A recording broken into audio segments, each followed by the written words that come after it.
You're still playing Super Nintendo? What, do you want me to play the Sega Genesis? What? No, I have standards. I think you need some pussy. Okay. Now you would think that after the atrocities of the Atari 7800, Atari would have given up. But no, of course not. No, they just had to make one last system. They made the Jaguar. Yeah, this system should have never came out. And the funny thing is, well, Atari was actually going to release two systems. They had the Panther, and they had this, the Jaguar. The Panther was going to be a 32-bit system, while the Jaguar was a 64-bit system. Except they canceled the Panther and put all of their funds into the Jaguar. Which, I don't think $5 would have made much of a difference. In their marketing campaign for the Jaguar, they were talking about, oh, this is a 64-bit system. It's not really. Let's take a closer look. This is the inside of the Atari Jaguar. And see, you got the CPU and the DSP. So each of these are 32-bit. You know, 32 plus 32 equals 64, right? Well, then you have this Motorola chip. This is a 16-bit chip. And basically, its job is to tell these what to do. Well, the problem is, that is so hard to program for that most games are actually fully programmed to use just the 16-bit chip.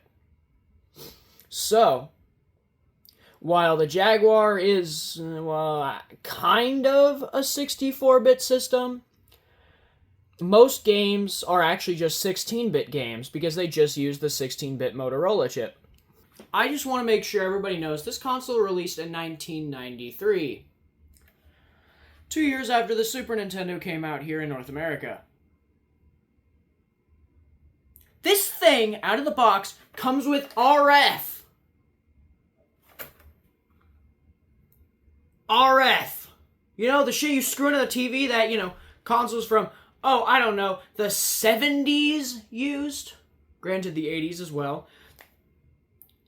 Outdated as fuck. You would think Atari would have learned their lesson with the 7800, and, well, actually, they did. Because, yeah, you can actually get composite cables for this. But that's also sketchy as fuck. I mean, look at this. To compare, it's just fucking bored. Where the Super Nintendo, you know, a good console, it actually has, like, a plug instead of just the fucking board. This is the controller. Yeah, so Atari thought it'd be a good idea to bring the keypad back, and, well, it obviously wasn't because, they died. Honestly, for some games, it's kind of helpful. Oh, sorry, now that my throat is clear of bullshit, a couple of games use it. There's also 3 face buttons, your pause and option button. Yeah, no start and select. No, they wanted to be different.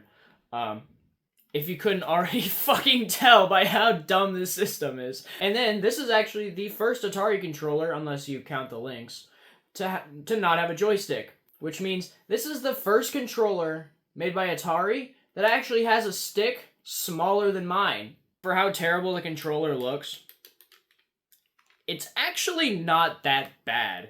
Let's play some games.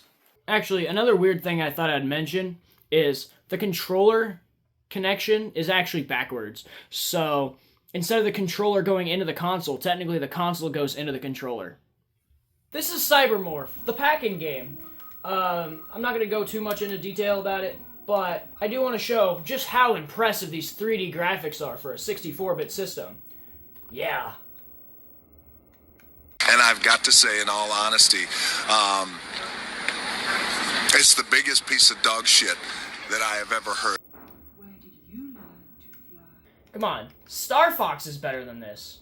Compare this to, like, Tomb Raider on the PlayStation, which I know they're different kind of games, but they're both 3D games, and Tomb Raider is running on hardware that's a year older than the Jaguar, and it's on a 32-bit system. This is the pack-in title, and the pack-in title is notoriously mediocre as fuck. There are some decent games on it, like Wolfenstein 3D, and Doom. Doom is a notoriously good port for the time.